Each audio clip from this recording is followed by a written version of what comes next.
大家好，有没有看见我很觉得怎么你又来了？那我这一次来呢是不一样的哈，我要 introduce 我们的 Dr. Tai, Edmund Tai. So Dr. Tai is the oncologist for Palo Medical Foundation. Before it's called that.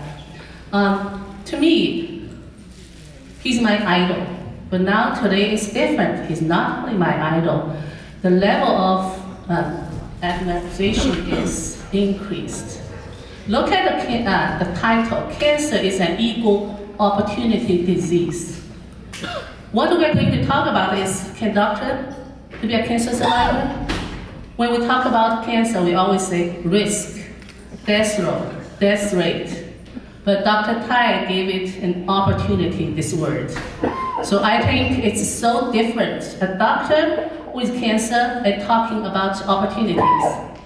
So welcome, Dr. Tai. Just explain to us your title, the opportunity word. What does that mean? 大家都有機會去死嘅。Basically, I was diagnosed to have metastatic prostate cancer about a year and a half ago. And it was shocking, but it's something that I deal with among my patients many times every week. And you never thought it would happen to you. Although when it does happen, then you have to go, I'm going to tell you about what I went through. Hopefully that will give you some idea what you can expect when you go through a cancer diagnosis and all those things that go afterwards, okay? And this is, a lot of it is my own personal philosophy, which allowed me to do what I do. I've been in the cancer field now for almost 35 years, for almost 40 years actually, through my training. And what I've observed is that we cannot really predict who's going to get cancer. We have all these models and it's all based on statistics. But for a given patient, why do people get cancer? We don't really know. I mean, you know, as far as we know statistically why certain things happen, like smokers, heavy drinkers, people with liver disease, why they get cancer. And there are some cases like stomach cancer and something like that where this has to do with diet and the lifestyle and the kind of food they eat. But the vast majority of cancer, really, we do not know what caused it. And we don't know how to prevent it either. So that's where the problem comes. Now, prostate cancer is a disease of old people, so to speak. Now I'm old. I'm now 69 years old. I was 67 and a half when I was diagnosed. So it's not too old, but not too young either. So when I first found out, my wife was in shock more than I was. Okay, so she said, "Oh my God, why didn't you take care of this earlier?" I said, "Well, I could not have taken this earlier because I didn't have any symptoms.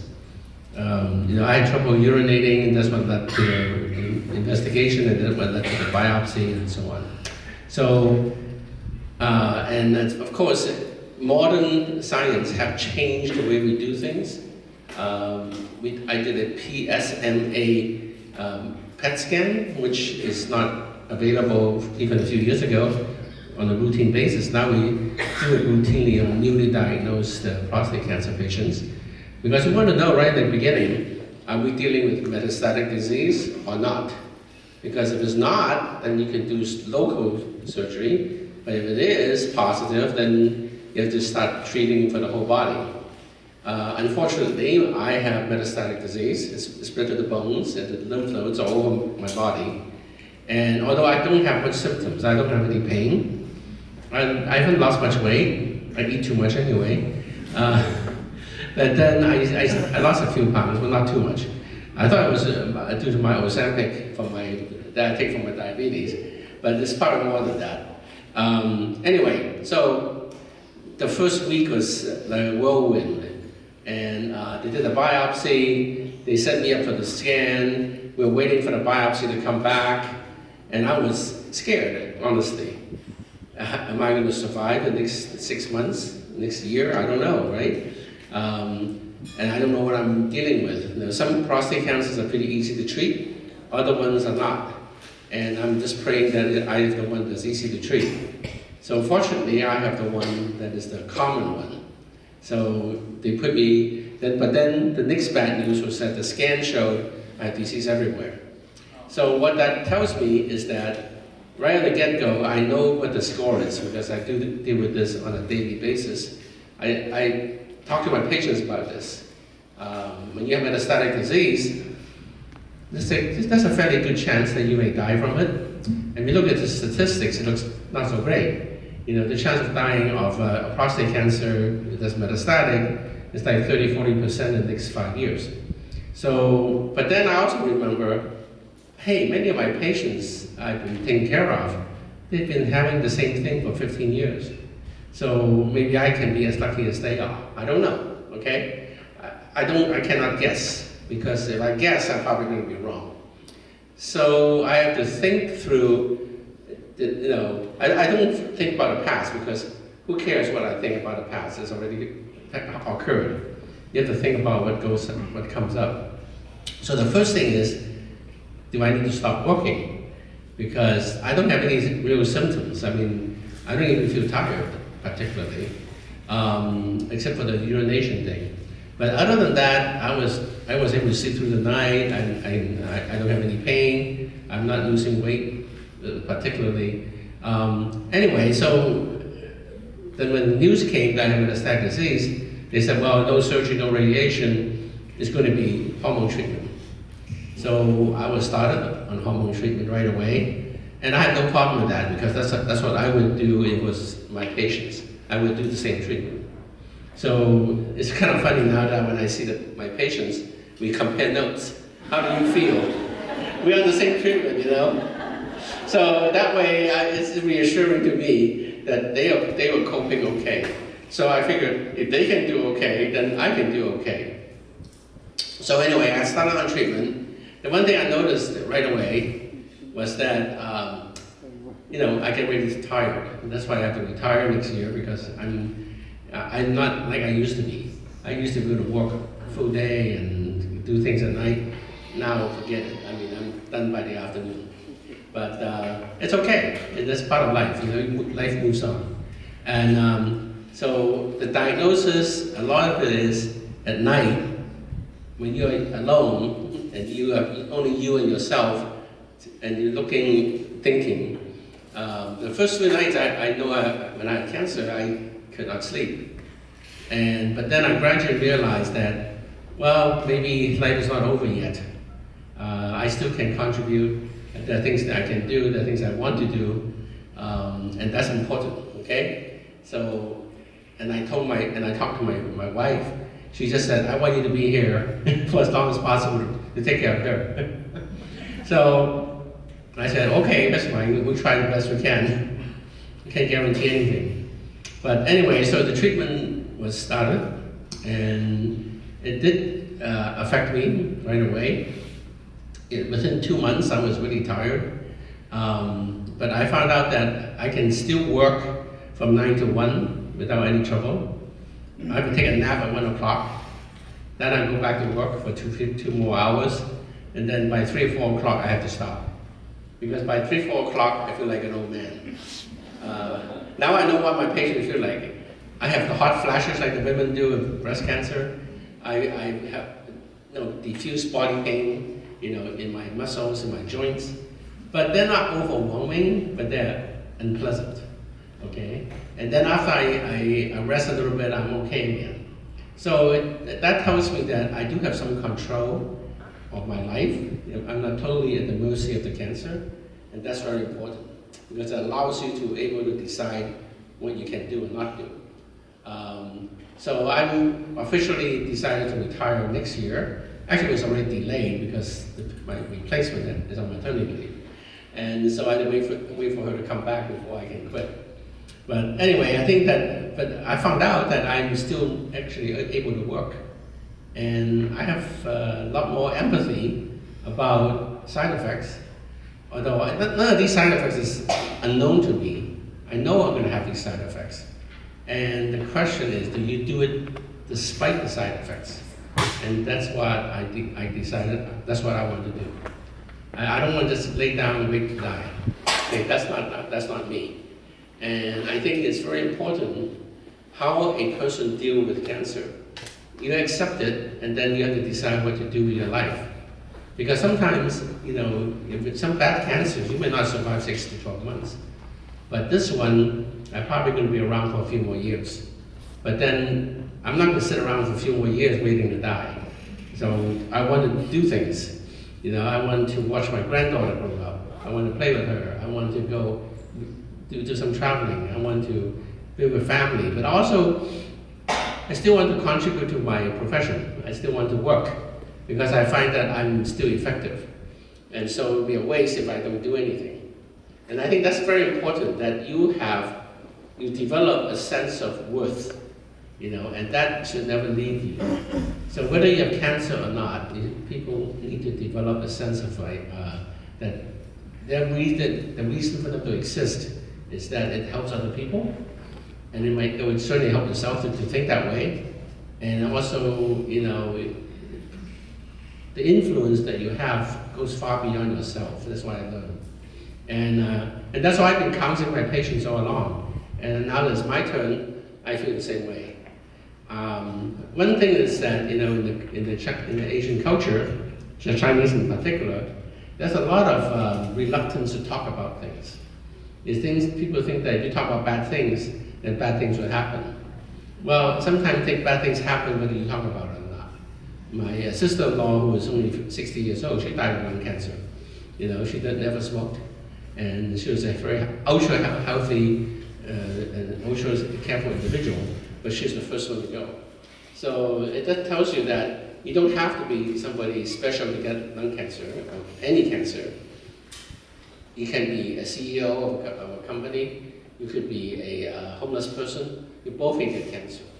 Okay, and why do people get cancer? From a medical oncologist standpoint, all cancers come from genetic mutations. Something happened that made the body behave differently. So the cancer comes about because it will not stop growing. The body will grow and stop when there's no need for it to keep growing. And in cancer, the cancer keeps growing despite reaching the limit. And because of that, it starts to affect other organs. And that's why if you don't treat it, you're not going to do very well. And so, you know, I know all this because I've been doing this for years. And, but when it comes to myself, I say, okay, they didn't make a mistake. I know they didn't make a mistake. You know, they did the biopsy. I know how to read pathology reports. And I know how to read scans. So I saw my own scan, I said, oh my God, that doesn't look so good. But the key to remember is, doesn't look too good, doesn't mean you're not good. So if you are able to function, then you function to the best of your ability, because that's what makes life meaningful, right? I mean, you don't want to sit there feeling sorry for yourself, oh my God, you know, I get cancer, I'm going to die soon. Well, first of all, yes, you have cancer, but you're not necessarily going to die soon. Then what do you do? Just sit there and wait for something to happen? No. And I don't want to live life without regrets. You know, I don't want any regrets when I die. And I'm fortunate my children are doing really well, so I've done as much as I could for them. And now it's up to them to do their own thing. I do, you know, look forward to having more grandchildren because it allows me to feel younger. It's fun to watch them grow. And I think that's important, and to be part of their life. I think that the little kids are so innocent, you know, but if somebody was nice to them, they will remember that, and I hope that that's a memory I leave them with. I think that, so those are the stages. Then the last stage is the coping part. How do you cope with cancer, you know? Especially when cancer is not really curable. I know that my treatment can never be stopped, okay? And I also know that the cancer treatment will always fail eventually. It might take 10 years, it might take 15, or it may take 5, I don't know, okay? So I'm constantly looking at the literature, looking for new treatment. Fortunately, there are some new ones. And so I'm not looking forward to get those new ones, but if I need to, I will. Because I still feel I have something to live for. And I think, you know, looking back, I say, okay, I went through all this in a matter of maybe a month. And so I get a pretty clear idea how I want to live the rest of my life, even though there's a limit to it. And actually, we're all going to die.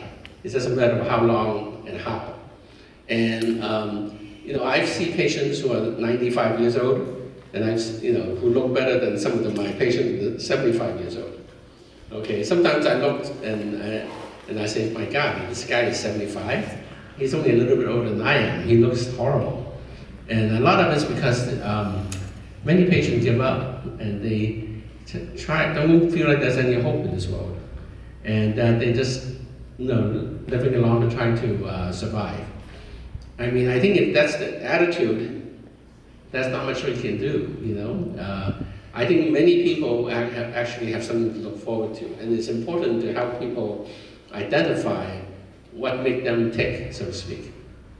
Okay, if they have something they like to do, keep doing it. There's no reason to stop, provided you can physically do it. Okay. Thank God I don't have to do anything too strenuous like surgery, so I can actually sit and talk to my patients, and so that allowed me to keep working. And that's why I postponed my retirement to next year. But I think this is really important that I share this with my patients too. I said, look, I have cancer. I understand what you're going through. I go through the same thing. Sometimes, you're lucky you can live a long time, but not always. But hey, between now and then, it's a finite amount of time, but you don't know how long. None of us do. And you can still function to the best of your ability. Actually, my case was more complicated. I had kidney cancer too, but that was removed. That was no problem. So it just goes to tell you that, I think I have the advantage of knowing a lot about cancer. So I don't panic. I know what the score is, so to speak. I don't need someone to tell me, oh, you have so many % chance of living so many years. It turns out those are really not that accurate. I mean, that's good for the big group of 1,000 people. How many people will die within so many years? Those are statistics, okay? But individually, it's not easy to predict who's going to do well and who isn't. And we are now entering into a new era where hopefully we can be more predictive.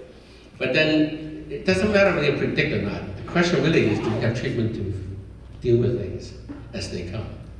And if there are, then you should take advantage of it.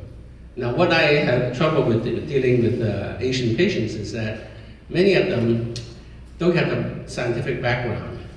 And so it's hard to convey to them all the new advances that we are seeing and how it can help you. And so it gives me hope, but the problem is for the person who doesn't understand those things, it's hard. Because they think, oh, I have cancer, this is the end of my life. It's not. Really, life is what you make it out to be. Whether you have 3 months left or 30 years left, you might still have cancer, but you can live with it. And I wish I knew exactly when I'm going to die. Well, maybe not. But I want to keep living for as long as I can. And I think that's the most important message I want to give everyone. And I think eventually we're all going to have some serious disease in our life. Doesn't have to be cancer. It could be heart disease, it could be neurologic disorders, and so on. And I think those are sometimes even more devastating than cancer. Like strokes, for instance, really limits our activity. Dementia or loss of memory can really affect the way you can live, so on and so forth. So I don't have the worst. There are people who are far worse than I am. So just remember that. So so God may be nice to me, maybe they want to keep me around a little longer. But I enjoy my career. I have no regrets as far as my career is concerned. So I've done that, and I raised 2 very nice children, and they're very, very successful. So I'm proud of them. And so, and my wife is very nice to me, so that's all those things are good. And I think that I'm very lucky, okay? But not everybody is. Some people never got married, never had children. So who would have to fall back on, right? It's not easy. So that's why I think I just want to share with people that, anybody can have cancer. Sometimes it's not up to you. Okay, you can do all the prevention things you want, but a lot of times you still have it. Like I just think back to my sister-in-law. She's the one, the most healthy person I know, and she's the one who died first in the family of lung cancer. You know, she never smoked. She was perfectly healthy. She was thin. She would watch what she eat, unlike me. And she basically, she should not have died, but she did. She was EGFR positive, but she didn't respond to the treatment. So that's the problem. You know, sometimes you can have supposedly the good cancer, but if you don't respond to therapy, you don't do very well either. So when I go into this, one thing I didn't know was how well or not well do I respond to the treatment I'm getting. Fortunately, my treatment is very effective, so I'm in remission, everything disappeared. But I also know that I cannot stop the treatment, because if I stop the treatments, I almost can guarantee it will come back. And so that's why, you know, for that reason, I should retire and not occupy too much space and let somebody else have a chance to develop their own career. So anyway, I think that it's important to understand that we go through many phases of life, and there comes a time when you have to decide what you're going to do next. Don't dwell on what has happened in the past, because that's not a useful exercise. It never really helps you. And asking the question why is actually impossible to answer. Nobody knows why.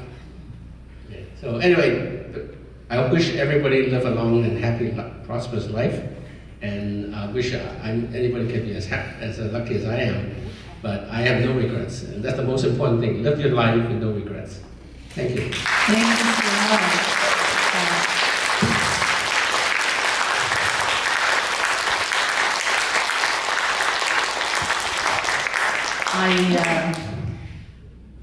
I'm speechless. I forgot you're a doctor. Even as a cancer survivor, you're great. And you look great.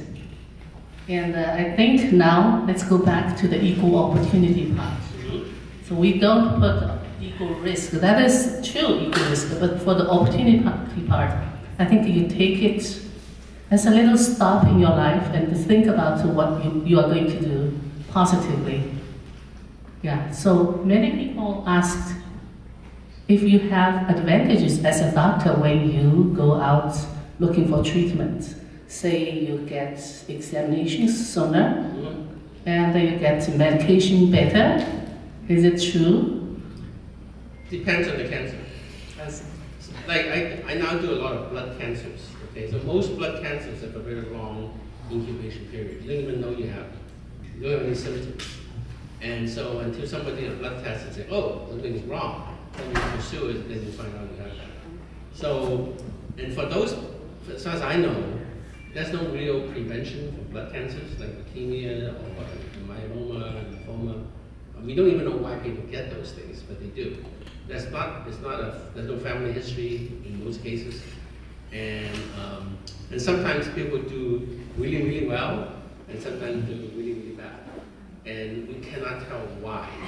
We think we know, but then when we start applying those knowledge, we're wrong about half the time, which is not very good.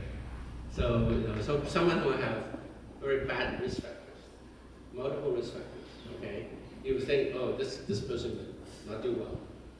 Well, guess what? They're oftentimes the one that live 10, 15 years. You know, whereas the one that come from nowhere, I still remember myeloma. I have a patient who basically drinks too much, he smoked a lot, he doesn't take care of himself, and he's just, but then he developed back pain, and one thing led to another, and then we found out he had myeloma. So he actually is now 10 years. Now, in the past, someone like that would have maybe 3 to 4 years. And the difference is that now we have new treatment that's much more effective. And back, originally, we didn't. So a lot of the knowledge we have is based on, I would say, out-of-date data. So people in the old days, because the treatment was terrible, but they were really not that effective. And we know that because I've given those treatments. And I watch people die. And I said, yeah, I've got to do better than this. And sure enough, the last 10 years, there has been breakthrough treatments. So now it's expected that many of these patients will 10 years or more. Very different. See, I think once we know, and the single most important factor is not about any of these lab tests we do, is how you actually respond to treatment. If you respond well, I don't care if you get 10%, you're going to do well because you respond. That means you're going to survive a lot longer. The ones who don't respond, even though you're at a 90% group that's supposed to survive, you may not make it past 5 years. Yeah. Okay, so that's why it's a lot of it's like playing a casino. You really don't know what's going to happen next for an individual patient. You can predict for a large number of patients, 1,000 patients, 2,000, 10,000 patients. The statistics, it's valid. Individually, though, it's not. Yeah, that's very true. So that's why I don't spend a lot of time trying to answer why. I focus people on what is and how to deal with it. And I think as an oncologist, my job is to help people live longer and more, let's just say, comfortable and more happy in life. Because nobody would like to be in pain. Nobody would like to be disabled. And then sometimes you can anticipate, but most of the time you can't. So that's why my philosophy of life is you take it as it comes. You can't always change. In fact, we made a lot of effort to try to change things. Unfortunately, we haven't made as much headway as we'd like to see. Yeah, that's true. Yeah. I mean, the one thing we do know is that if you don't have family who support you, you don't do too well. Okay? The people who live alone, who never had children, never had a spouse, or the spouse passed away and they're alone, even though they're not too old, they don't necessarily survive very well. Yeah.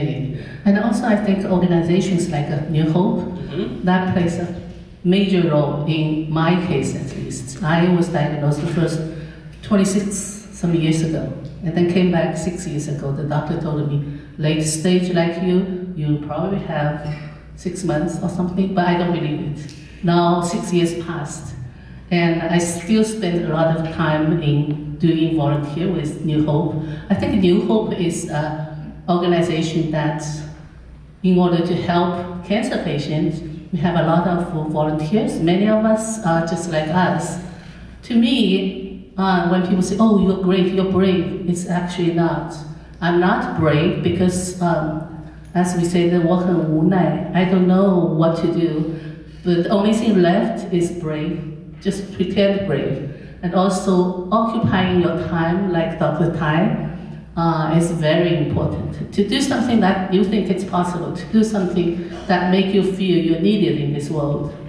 I think today we learned a lot from Dr. Tai's sharing, and also a lot of questions people want to ask about the diet. What did you eat, what you don't eat? So we talked a little bit about that before, so do you have any specific diet after diagnosis? My answer is eat good food. Don't eat lousy food. No.